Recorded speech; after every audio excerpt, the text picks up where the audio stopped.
Shalom, selamat malam, saudara-saudari dalam Kristus yang terkasih.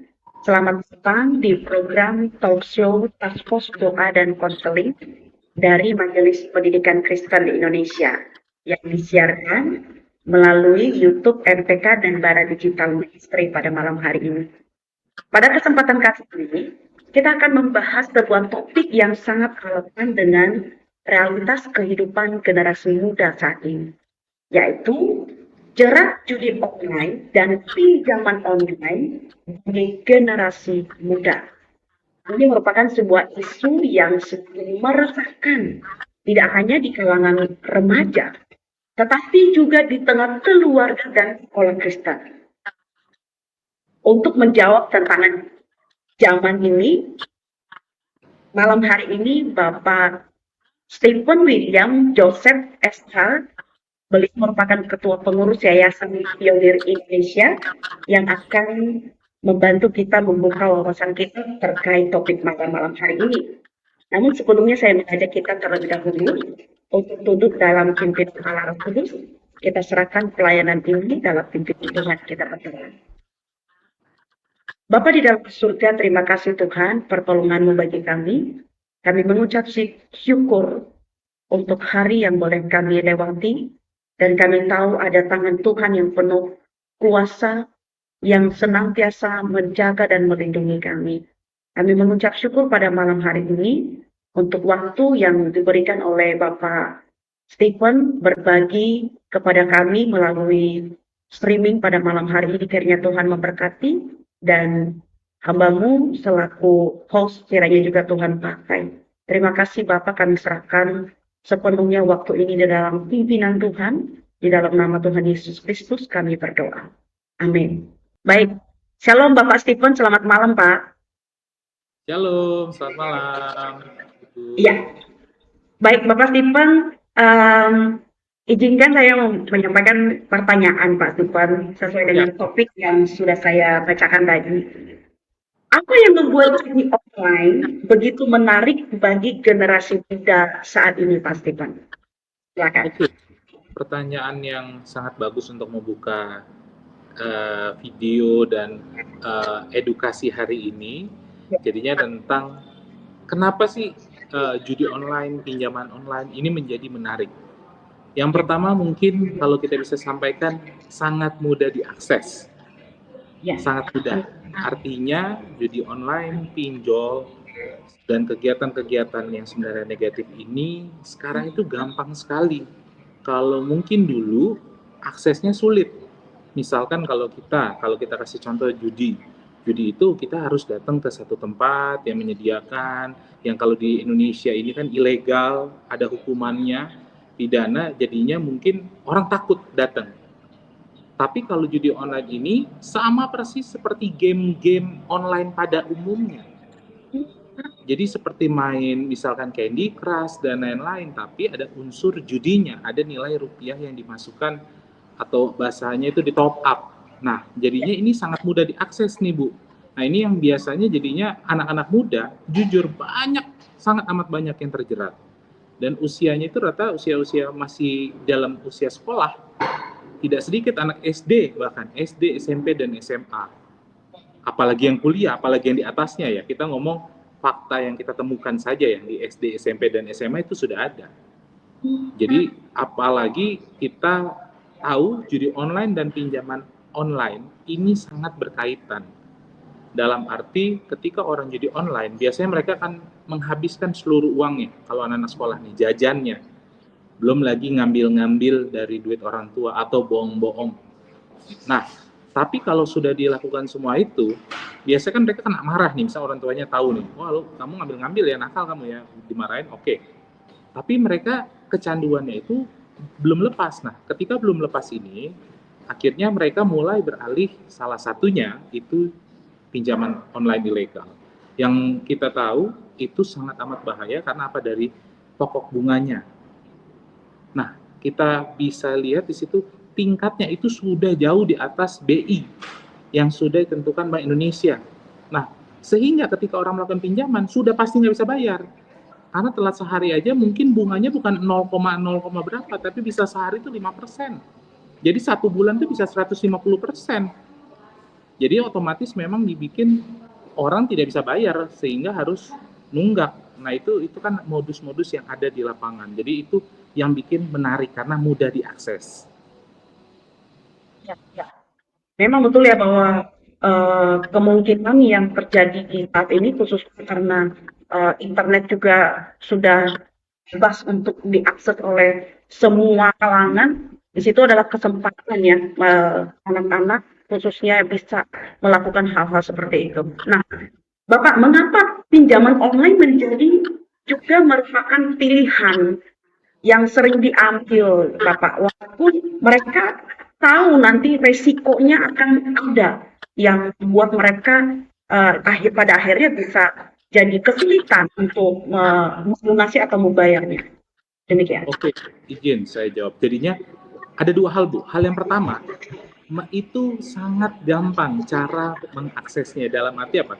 Kalau kita melakukan pinjaman di bank, kita perlu KTP, kita perlu kerjaannya, misalkan kerjanya di mana, nanti dikonfirmasi sama kantor, benar nggak orang ini bekerja di sini. Terus kedua adalah biasanya harus dilihat cash flow keuangan di banknya. Nah, artinya banyak parameter yang dipertimbangkan pihak bank untuk mengeluarkan kredit. Tapi kalau pinjol ini tidak ada, cukup KTP dicairin puluhan juta, Ibu. Bahkan bukan hanya 5 juta, 10 juta, bahkan bisa belasan, bahkan bisa puluhan. Nah, itu baru satu aplikasi. Banyak yang kita temukan anak-anak muda, Bu, masih usia sekolah, tapi sudah punya KTP kebetulan, mungkin kelas 2, kelas 3 SMA, itu pinjolnya bukan 1 titik, Bu, belasan titik. Belasan titik, sehingga kalau nilainya digabungkan, diakumulasikan, itu bisa sampai ratusan juta. Dan itu memang dia nggak tahu cara bayarnya, jadi dari satu pinjol ke pinjol yang lain, lama-lama terus berlanjut. Nah, itu biasanya kita sebabkan cuma 2. Yang pertama karena judi online, itu mayoritas. Kedua adalah untuk gaya hidup, untuk lifestyle-nya dia, untuk misalkan ya dia nongkrong atau mungkin beli keperluan-keperluan ya untuk menunjang pergaulannya dia, Bu. Jadi itu yang paling sering kita jumpai. Ya, ya.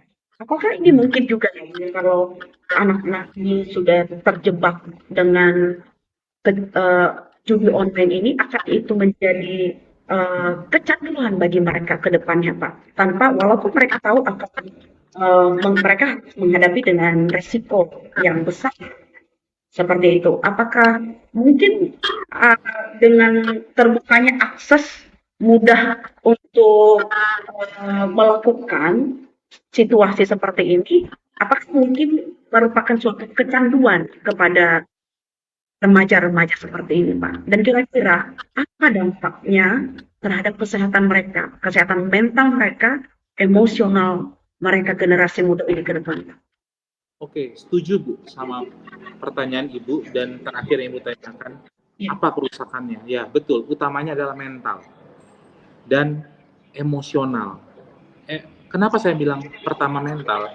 Karena kebanyakan anak-anak yang melakukan judi online, mentalnya mereka sudah kena. Artinya apa? Biasanya mereka tidak punya daya, rasa bersaingnya itu hilang, Bu. Kemauan bersaing, karena terlalu menggampangkan nilai rupiah. Karena mereka selalu gampang, misalkan mereka masukin 50.000, mereka berharap tuh dapat 1 juta, 2 juta, bahkan 5 juta. Jadi merasa nilai uang itu kecil. Uang tuh gampang dicari, dengan 5 menit, 10 menit mereka bisa gandakan uang. Padahal pada kenyataannya kan mencari uang itu sulit. Orang harus bekerja keras, kerja cerdas, harus melakukan yang terbaik untuk mendapatkan nilai rupiah, untuk bisa mendapatkan uang. Nah, tapi kalau orang sudah kena judi online, biasanya anak muda ini, wah Bu, itu sangat sulit diubah. Bahkan saya berani katakan kecanduannya selevel dengan kecanduan narkoba. Karena itu sudah mengikat. Sehingga kerja otaknya, mentalnya, emosionalnya, mereka sudah biasa gambling. Istilahnya, ya udahlah, duit masukin aja. Habis, nanti ada duit lagi, ada jajan lagi. Bukan pikir untuk nabung lagi, Bu. Mikir mau kembaliin ruginya mereka. Padahal jelas kalau di judi online ini udah nggak mungkin bisa balik. Nggak ada tuh nama balikin rugi. pasti rugi terus, tapi akan dipancing terus Bu. Nanti kalau mereka udah sering kalah, dikasih menang lagi. Jadi mereka termotivasi lagi, aduh, gua harus main lagi nih, biar bisa balikin uang modal gua lagi. Nah itu korban yang kita tangani sudah beberapa kali, selalu gitu, ritmenya kayak gitu. Jadi kalah dikasih menang lagi, dikasih menang kalah lagi. Nah tapi kalahnya ini nggak pernah dihitung sama mereka. Yang mereka hitung menangnya doang, sehingga mentalnya keganggu Bu. Mereka udah nggak bisa bedain kenyataan yang mana namanya permainan. Jadi sehingga bagi mereka hidup tuh kayak permainan aja. Hari ini gue dapat duit berapa, masukin aja udah. Untung gue party, masukin uang habis ya udah di rumah aja. Nah itu kan pribadi yang jelek, padahal nanti mereka masuk dunia kerja nggak bisa melakukan kayak gitu. Pada kenyataannya ini kan banyak anak-anak usia remaja dan pemuda nih Bu. Nah itu artinya mereka, sehingga kalau kita lihat anak sekarang menggampangkan nilai rupiah sekali. Uang berapa aja habis, nggak mikir cara dapetinnya, tapi tahu cara ngabisinnya gitu. Berbeda dengan orang tua yang susah Betul. bekerja dan bagaimana mengelola dengan baik. Benar-benar. Benar. Iya, iya Pak. Nah, Pak, apakah langkah-langkah yang mungkin dapat diambil oleh sekolah Kristen ini ya, karena ini kan konteksnya Kristen ya. Langkah-langkah yang bisa diambil oleh sekolah Kristen untuk memberi edukasi tentang bahaya judi online dan pinjaman online ini, Pak. Apa kira-kira strategi yang bisa digunakan untuk mengurangi akses generasi muda ke situs-situs yang Bapak bilang tadi gampang untuk dilakukan oleh usia mereka saat ini. Silakan. Oke. Jadinya kalau apa yang bisa dilakukan sama kita, sekolah-sekolah Kristen dan anak-anak Tuhan mungkin yang bergerak dan bekerja sebagai tenaga pengajar atau kepala sekolah ataupun guru sekolah minggu mungkin atau pembimbing pemuda, kita harus mencari informasi tentang bahaya judi online, dimulai dari diri kita. Maupun bisa mengundang kami, kalau yang masih sekitaran Jakarta mungkin bisa mengundang kami, Pionir Indonesia, untuk melakukan penyuluhan ke sekolah-sekolah tentang bahaya narkoba dan bahaya judi online. Itu kami terbuka. Dan kedua adalah yang paling bagus juga adalah yaitu tadi yang saya bilang di pertama, gurunya, orang tuanya harus mendapatkan informasi dan mencari informasi sebanyak-banyaknya, sehingga nanti ketika ada kesempatan untuk melakukan pemeriksaan handphone, itu harus dilakukan rutin. Anak sekarang itu kan semuanya di handphone aktivitasnya. Hampir 80% aktivitas yang dilakukan melalui handphone. Nah, tapi kalau handphone, tapi memang jujur zaman sekarang pemeriksaan handphone itu sangat amat sulit. Karena begitu banyak rahasia mungkin yang sehingga ya memang mereka nanti akan tersinggung atau mungkin kecewa, tapi ini harus dilakukan demi anak kita, demi keluarga kita, jauh daripada judi online dan pinjaman online. Karena kalau sekali kena, biasanya Bu, ketagihan Bu. Sifatnya itu membuat ketagihan dan berujungnya rumah sakit atau meninggal. Banyak anak-anak muda yang melakukan bunuh diri karena judi online dan pinjaman online. Angkanya bukan 1-2, tapi banyak. Setiap tahunnya ada. Kita mungkin sering lihat berita online maupun di TV, kejadian bunuh diri anak-anak muda, gantung diri atau loncat dari gedung. Itu coba deh, cari lebih dalam. Biasanya latarnya pinjaman online. Karena yang mereka nggak tahu juga, mereka kan biasa gini Bu. Ini saya lihat riset, anak-anak muda ini nggak takut pinjol. Nanti gue tinggal ganti nomor, siapa bilang? Pertama, BI checking kena. Kedua adalah pihak pinjol itu akan pakai eksternal, orang-orang bayaran, debt collector. Nah itu yang nggak mungkin pendekatannya baik-baik, halo apa kabar, nggak mungkin kayak begitu. Akan disamperin di rumahnya, diteror, dilemparin batu rumahnya. Nah sehingga mentalnya kena juga Bu, karena itu kan ilegal. Tapi ketika kalian setuju, kalian masuk, mengisi data diri, melakukan pinjaman, otomatis pinjamannya itu kan ada SNK-nya, kalian agree aja. Berarti kan, nah itu yang kita selalu lakukan edukasi juga. Ketika download aplikasi, cek dulu, baca, jangan males langsung skip, setujuin agree. nggak dibaca tuh apa yang diakses. Hati-hati banyak aplikasi game, khususnya Android ya. Ketika download game, hati-hati ketika download game, karena banyak game yang menawarkan pinjaman online atau judi online. Bahkan banyak game yang men-share data kita, data pribadi kita di-share. Sehingga tiba-tiba kalau kita lihat di log telepon kita, banyak telepon masuk nomor-nomor tidak dikenal. Itu mau menawarkan judol dan pinjol. Atau tiba-tiba di WA, Kak, bayar Kak. Padahal kita nggak pernah melakukan pinjaman, tapi data kita, karena kita download game-game yang ada di Android biasanya, Bu. Jujur aja banyak nih, saya bukan diskriminasi pemakai Android, nih, tapi mungkin datanya tidak sebagus Apple, iPhone. Jadi sehingga kalau kita download Android itu tiba-tiba nanti masuk banyak iklan. Game-game karena apa? Kita salah, kita nggak baca, kita agreein semua apa yang diminta. Nah itu harus hati-hati. Jadi sama buat anak-anak sekolah kita selalu nasihatin, Bu, ketika bersama temen jangan sembarangan pinjemin handphone. Karena banyak kejadian pinjam handphone, rupanya temennya cuma 5 menit. Bentar ya bro, gue ke depan. Dia lakukan pinjaman online, Bu. Karena secepat itu dananya masuk. Nggak butuh waktu lama, nggak kayak kita ke bank ngajuin gitu ya, kredit dan lain-lain. Nah itu mohon hati-hati. Dan jangan mau KTP-nya sembarangan di-share atau diminta sama teman, bro, gue pinjam KTP lu nih buat ini dan itu. Jangan sembarangan, karena data pribadi kita itu sangat amat penting. Apalagi informasi-informasi yang bisa dibilang pribadi, tolong jangan di-share maupun ke teman atau maupun ke pasangan. Kalau belum jadi suami istri atau masih pacar, jangan. Karena banyak kejadian juga, Bu, cowoknya, ada ini kita cewek yang konsultasi ke kami, cowoknya melakukan pinjol sampai 80 juta, Bu. Tapi pakai atas nama ceweknya. Terus cowoknya kabur aja. Nah, itu mohon difokus ketika kalau menonton video ini untuk bisa melihat jangan sembarangan memberikan data pribadi atau men-share data pribadi kita. Ya, buat seluruh anak-anak remaja pemuda yang mendengar atau orang tua yang mendengar siaran itu juga boleh diinfokan ke anak-anak, edukasi anak-anaknya supaya tidak jadi korban ya, walaupun bukan mereka pelakunya atau tidak karena temannya seperti yang tadi disebutkan, tetap berwaspada.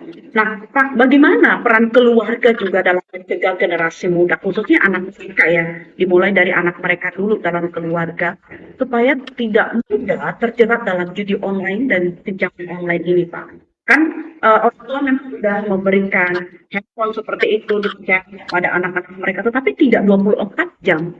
Orang tua untuk mengontrol itu. Mungkin ada tips-tips yang harus dipelajari oleh orang tua ketika terus memberikan percaya pada anak-anaknya untuk pegang handphone supaya mereka tidak terjebak dalam judi online. Oke. Mungkin ini ya salah satu poin penting yang harus benar-benar kita pelajari adalah ketika kita sebagai orang tua ya kita bertanggung jawab penuh. Utamanya bertanggung jawab kepada anak itu bukan hanya guru tapi orang tua. Karena waktu paling banyak dihabiskan di rumah. Nah, jadinya kalau kita pertama ya kalau kita yang utamakan adalah Tuhan, kedekatan kita dengan Tuhan itu akan berpengaruh juga kepada kehidupan kita berkeluarga. Dalam arti nanti ketika dimulai dari diri kita punya hubungan yang baik dengan Tuhan, otomatis anak akan melihat sosok orang tua.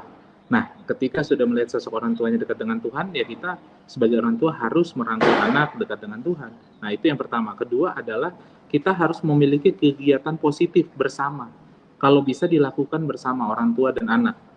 Jadi jangan hanya misalkan kita mau nih anak kita hobinya bola, oke, anaknya aja udah kita tahu bayar lesnya anak, kita nggak tahu perkembangannya, kita nggak tahu dia benar-benar datang atau. Jadi seperti itu, Bu. Jadinya orang tua harus hadir di dalam setiap kegiatan-kegiatan yang dilakukan dengan anak. Jadi bukan hanya kegiatan anaknya saja, tapi ikut hadir, ikut serta dalam kegiatan-kegiatan anak.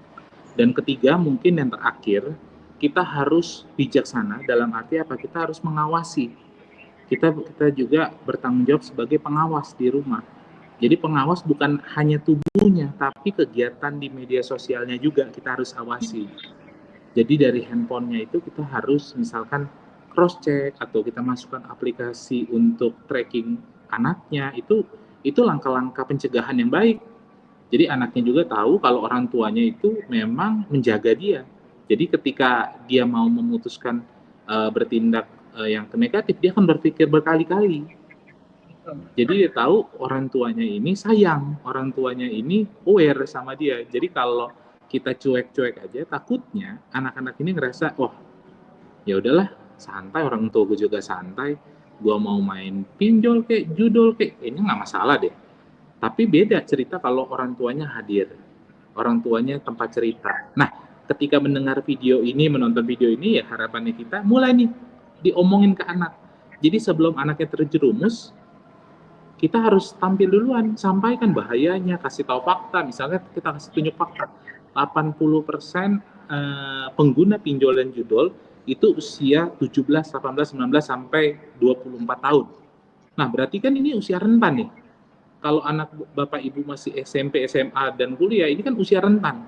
Market utamanya dari judol dan pinjol. Nah, itu berarti harus kasih perhatian, kasih tahu apa sih bedanya game online sama judi online. Nah, kasih tahu misalkan kalau yang judi online ini biasanya menggunakan uang atau malah harus melakukan top up. Nah, ini harus sampaikan. Jadi pencegahan itu sudah dilakukan, dan mungkin terakhir kalau anak-anaknya sudah kecanduan, apa yang harus ditangani?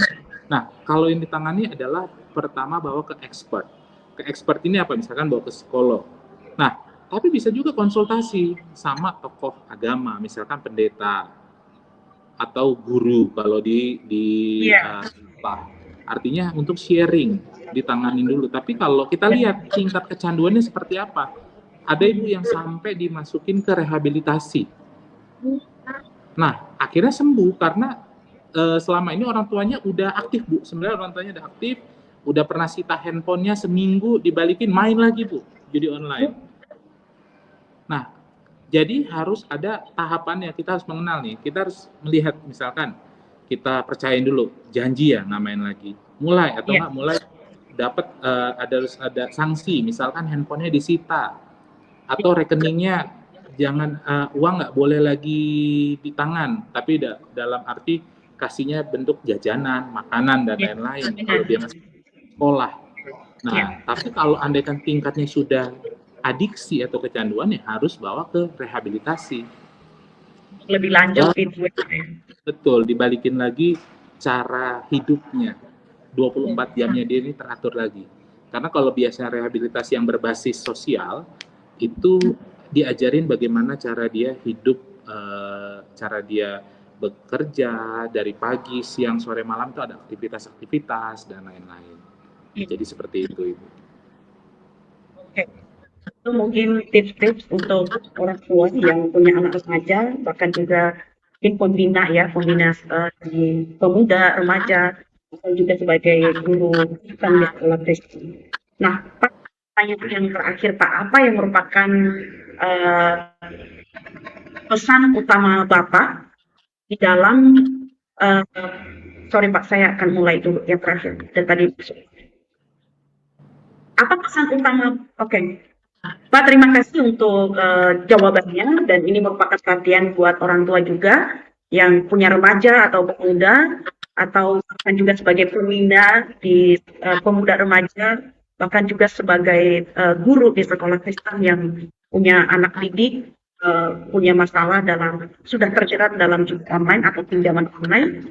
Mungkin bisa dilakukan tips-tips yang sudah disampaikan oleh Bapak Stephen tadi. Bapak Stephen, apa pesan utama yang ingin Bapak sampaikan kepada generasi muda tentang bahayanya judi online dan pinjaman online itu untuk menutup sesi talk show ini? Silakan Pak. Oke, jadinya mungkin pesan atau yang tagline utama yang kita ingin sampaikan, pilihan kita hari ini menentukan siapa kita ke depan. Jadi jangan merusak semua mimpi, semua cita-cita dengan kesenangan sesaat. Karena kesenangan itu menghapus semua mimpi dan cita-cita. Nah, jadinya untuk anak-anak muda yang mendengarkan video dan menonton video ini, tetap memotivasi diri, tetap berjuang untuk bisa mencapai dan menggapai mimpi-mimpinya. Ya. Baik, terima kasih Bapak yang sangat singkat dan jelas yang sudah diingatkan kembali kepada anak-anak, remaja pemuda, dan khususnya bagi para orang tua yang mendengarkan siaran ini boleh di-share kepada anak-anaknya dan eh, diinformasikan dari dini tips-tips yang harus kita sampaikan kepada anak-anak kita demi masa depan mereka yang lebih baik. Bapak izin untuk menyampaikan mohon kesediaan menutup di dalam doa untuk program kita pada malam ini. Silakan Bapak Steven. Siap, mari kita bersatu dalam doa. Tuhan, berucap syukur atas kesaksian dan seminar dan talkshow yang kita sudah sampaikan. Semoga ini menjadi suatu hal yang baik dan bermanfaat. Dan kami yakin Tuhan, banyak anak-anak muda bisa menggapai semua cita-cita mimpinya dan bisa jauh daripada pinjol dan judi online, Tuhan. Di dalam nama Tuhan Yesus, haleluya, amin. Baik, terima kasih untuk kesediaan Bapak Stephen William Joseph SH untuk pelayanannya dan sharingnya kepada remaja pemuda melalui streaming ini boleh menjadi berkat kepada mereka yang sudah mendengarkan dan kita selaku pembina juga di tempat pelayanan kita berada boleh kita bagikan. Dan sampai ketemu di waktu-waktu yang akan datang, khususnya Bapak Ibu yang sudah mendengarkan siaran ini dengan topik yang berbeda di waktu yang akan datang. Dan saya Ena dan Bapak Stephen dan teman-teman yang ada di belakang layar yang turut ambil bagian dalam pelayanan ini mohon undur diri. Tuhan Yesus memberkati. Shalom.